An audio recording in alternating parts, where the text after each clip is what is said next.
Dear Heavenly Father, Lord, I just want to thank you for this beautiful day that you have given us, and just for this time and space, Lord, that we can all come together with our fellow church family and just fellowship and worship together and learn more about you. I pray, Lord, that as I share this message that, they will be your words and not my own, and just that you will open everyone's hearts and minds to receive the word that you have for them, Lord. In your heavenly name, amen. Okay, so by now, because I've given you a couple seconds, I'm sure you've read the one word that's on the screen. When I say the word home to you, what do you think of? I'm going to give you a couple minutes, or not minutes, but a few seconds to just think about it, and then we'll go from there.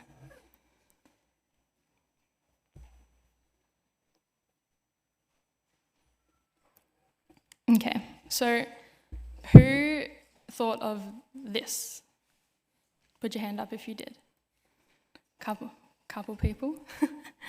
Okay, who thought of maybe not necessarily a house, but a place, like Geelong or Melbourne or something like that? Who thought of something like that? Couple? Yeah. Who thought of a person? Couple people? Yeah. Okay, well, when I think of home, this is what I think of. So, to me, that's home because when I'm with them, and I'm assuming whatever home was to you, that's where you feel safe, it's where you feel, where you can relax, where you can rest. And when you look at the world around us, who sees a place that's a bit broken? Put your hand up if you do. Yeah? There's a lot of heartache around, isn't there? There's wars going on, there's, the floods. Some people unfortunately passed away from that. There's people that we love and that we know suffering. There's sick people. There's just a lot happening that was never the way it was intended to be. And in a world that is so broken, we all long for a home, don't we? That place where you can just feel safe, where you know you can go and relax and rest and just not have to worry about anything. Oh, sorry. So when I'm with these people, I can relax, I can be myself, and these are the people that have been by my side through all the hard moments in my life. So with them, I feel at home.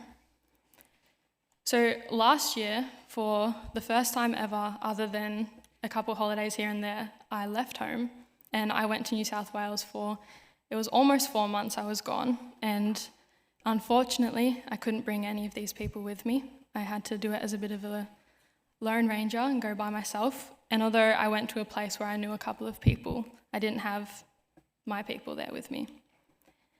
I was living with 3 other girls at the time. We had our own apartment and we became very close. We're really, really good friends still to this day. But there was always a little something missing because these people weren't there with me. And while I was there, I actually put my hand up to preach at a local church that I'd never been to before.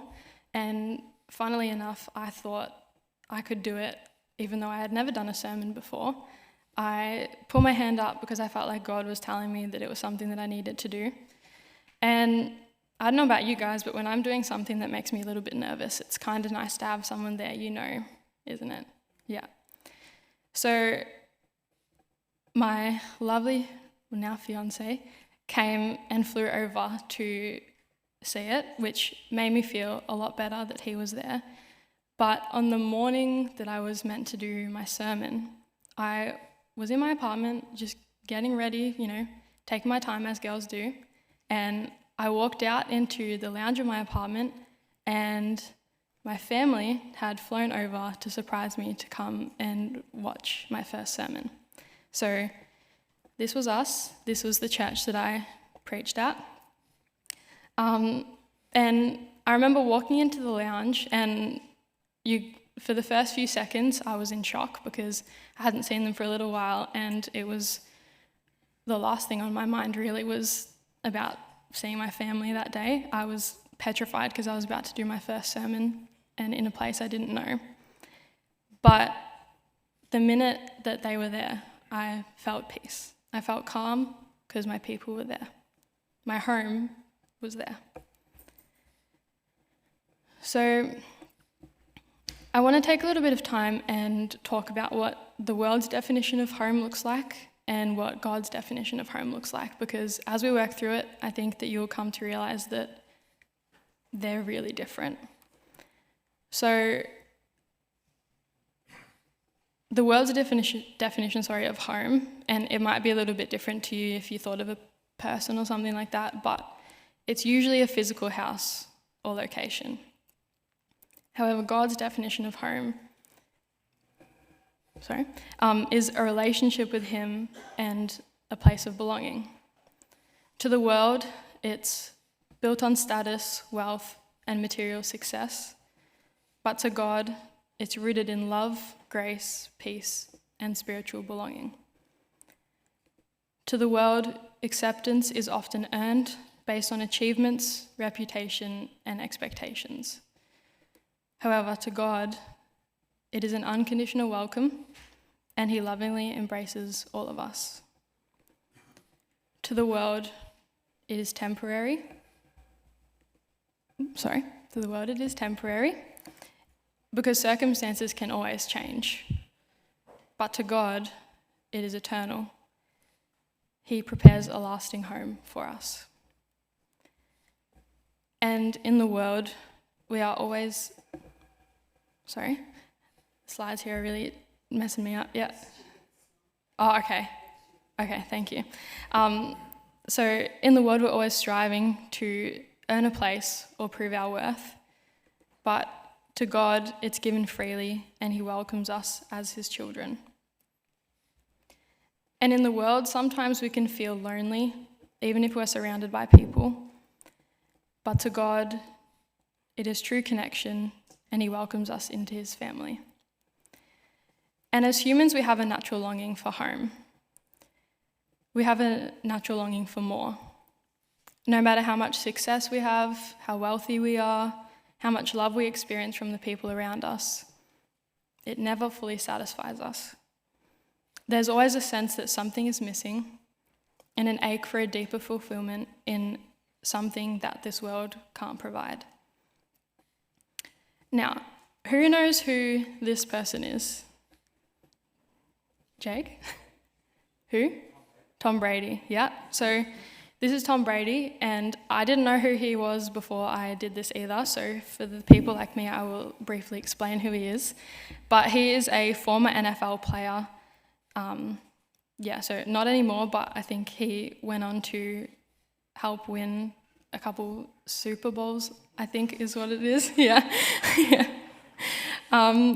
So who thinks that as an NFL player, he would have had, let's just say, a comfortable amount of money in his bank account? Raise your hand. Yeah? Who thought, or who thinks that he could probably have a relationship with almost anyone that he would like? Yeah? And who thinks that he would have been, I'm sure there was a bit of hate, but he would have been experiencing love from around the world with all of the fans of the team? Yeah? Well, in 2005, he signed a 4-year contract that was worth $42.8 million, so just a couple more dollars than I have in my bank account. He was dating an American actress and model, yet that same year, he did an interview and he said, "There's times where I'm not the person that I want to be. Why do I have 3 Super Bowl rings and still think there's something greater out there for me?" We chase security, relationships, and achievements, yet even the best of them fail or they fade away.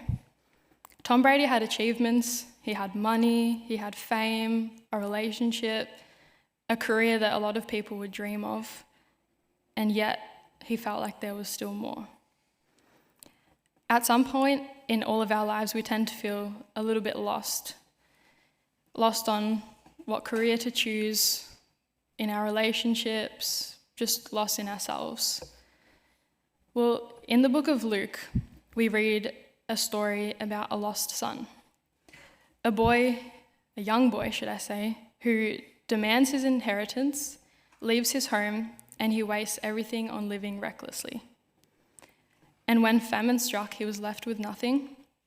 Even pig food looked good to him. He's so desperate that he decides that it's time to return back to his father, but not as a son, as a servant. He thought that he had lost his right to be a part of the family because of his failures and the mistakes that he had made, and he assumed that his father would only take him back in the lowest position, a servant. So as we read in Luke 15, verse 20, it says, "So he returned home to his father, and while he was still a long way off, his father saw him coming. Filled with love and compassion, he ran to his son, embraced him, and kissed him." The son was expecting to be rejected, yet instead his father ran to him. Can you imagine for a second what that would have felt like? Imagine hurting someone you love so much. It would have taken a long, hard time thinking to himself, even convincing himself it was time to go home, because he thought he was too far gone. And imagine the walk back home, because he couldn't just, jump in his Uber and, put some music on his way home. He would have had to walk. And I know if I was him, probably would have stopped a few times along the way and given myself a bit of a pep talk, probably would have done a few, 180s and had to go back and forth a few times. But imagine what must have been going through his head. My father doesn't want to see me. Will he even let me back? I don't deserve to be called his son. But maybe if I work hard enough, I can earn my way back. And he would have been rehearsing what he was going to say to his father before he got there. How was he going to communicate his mistake and how sorry he was? But before he even got a chance to say the speech that he would have been getting ready in his head, he was embraced with a hug. And it was probably the best hug that he had ever received in his entire life, because he was home. The father didn't care what he did, he just cared that his child was home. Now, I don't know about you guys, but when someone's made me mad or I've been annoyed at someone, my first instinct has never been to run and give them a hug. And especially before they have the chance to apologize and explain the situation. But this story from the Bible describes the kind of love that God has for us. No matter how far we wander from him, we're his children, and he just wants to welcome us home. And this is what salvation looks like. Salvation is us coming home. We read in Psalms 139, "O Lord, you have examined my heart and know everything about me. You know when I sit down or stand up. You know my thoughts when I'm far away. You see me when I travel and when I rest at home. You know everything I do. You know what I am going to say before I say it, Lord. You go before me and follow me. You place your hand of blessing on my head. You made all the delicate inner parts of my body and knit me together in my mother's womb." We long for a home where we can be ourselves without fear of rejection. And Psalms 139 shows us that God already knows every part of us. Your thoughts, your struggles, your feelings, your mistakes. And he knows everything you're ashamed of and the parts of yourself that you try to hide. And yet, he still chooses you. And this kind of home that salvation offers is a home where we can be fully seen and yet never abandoned. Now, for those of you who don't know, I'm studying my Masters of Ministry at the moment, and I'm learning New Testament Greek, which learning a new language is very difficult, let alone for someone like me that knows English, kind of. So it's been a real blessing though, because it really helps when we're reading scripture to understand what the original text is actually trying to say. So this is the Greek word for salvation. I'm not going to try and read it because I won't be able to, but if you can, please teach me later. But when the word salvation is written in the New Testament, these are some of the things that it's saying: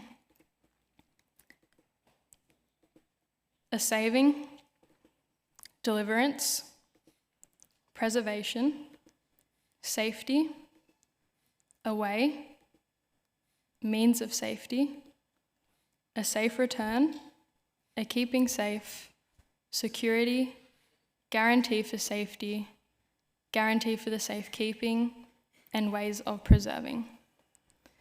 So the ones that stand out to me the most are a safe return and guarantee for the safekeeping. Because when I read them, it gives me a lot of hope. He just wants me to be safe, and he knows that the only way for that to truly happen is for me to put my trust in him. In Acts 4 verse 12 we read, "There is salvation in no one else. God has given no other name under heaven by which we must be saved." But if we use the Greek translation, you can also read it like this: "There is no guarantee for safety in anyone else. God has given no other name under heaven by which we must be saved."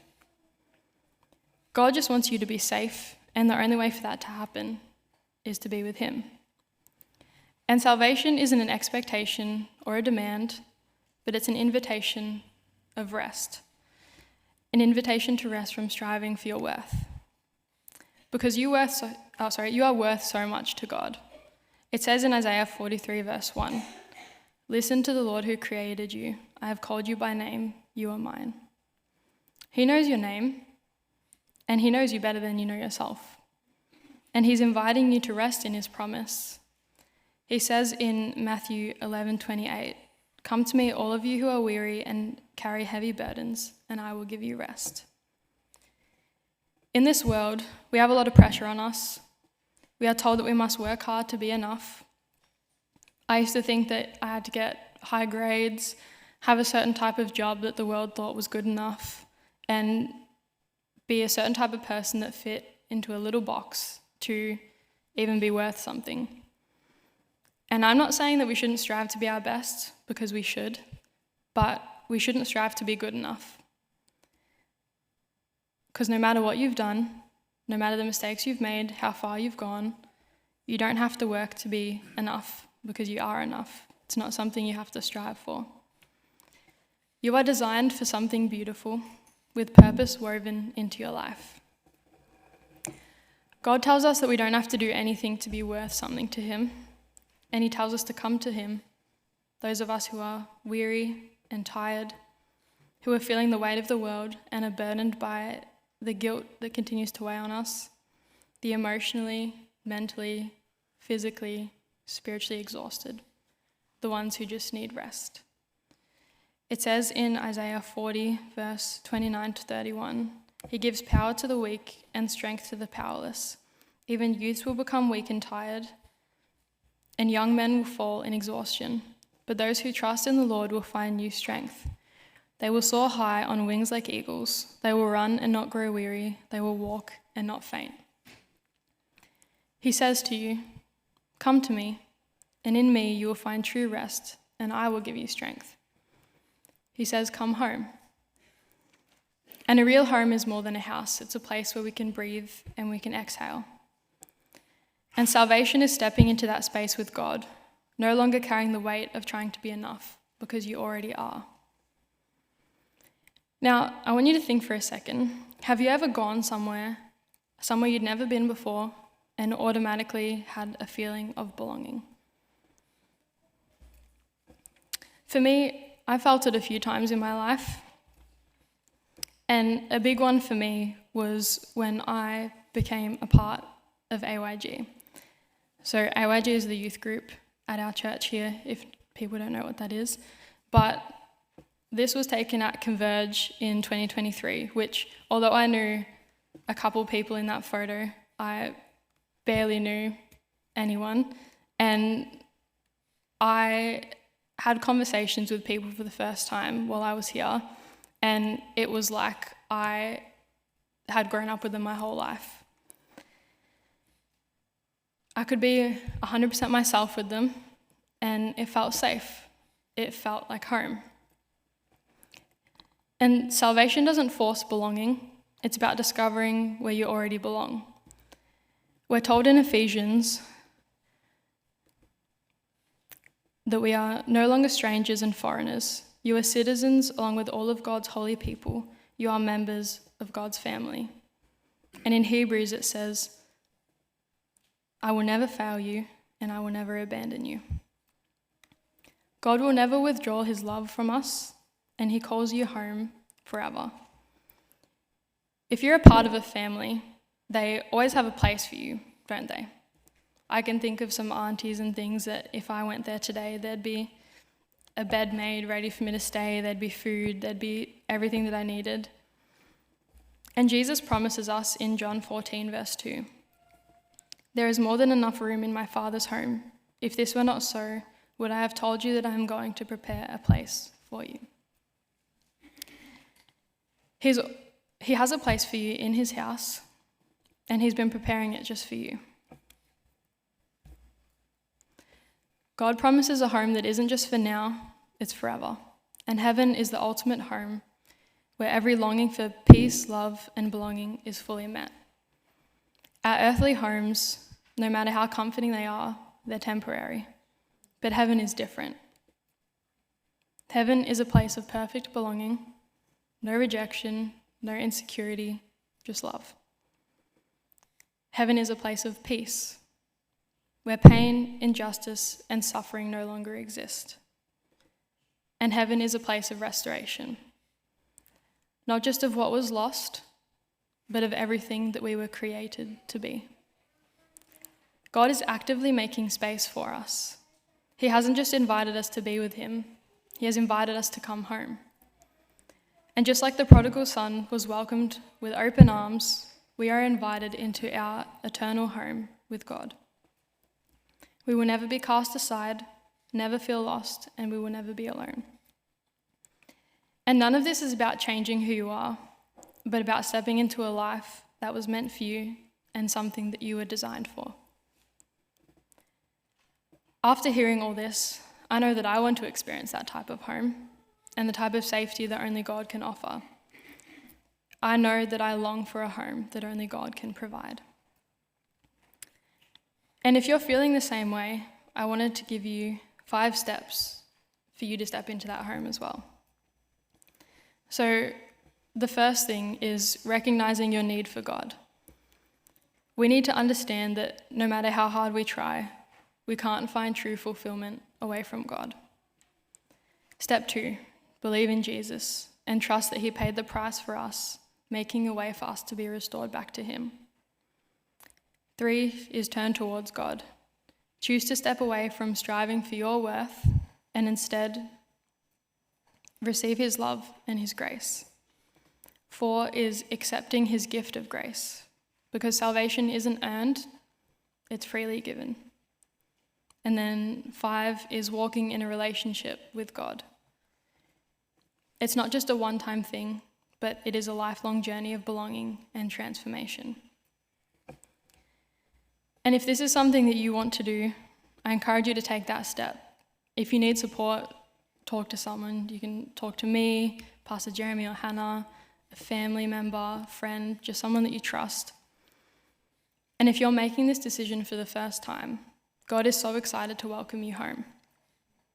And if you've strayed and you're returning back home, God is saying, you are mine, and I've been waiting for you.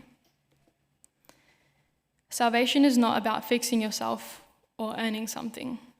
It's about stepping into the love, acceptance, and purpose that God freely offers. God isn't standing at the door with a checklist. He's running towards you saying, I'm so glad you're home, my child. The prodigal son thought he had to earn his way back, prove his worth, and live under certain conditions. But the father's response shattered this mindset. Instead of treating him like a servant, he ran to him, embraced him, and restored him back fully as his child. And this is home. This is the love that we were created for. So when someone asks me why I choose God, I think, How can I not love the Creator who said that if I walk to him, he will run towards me? Thank you.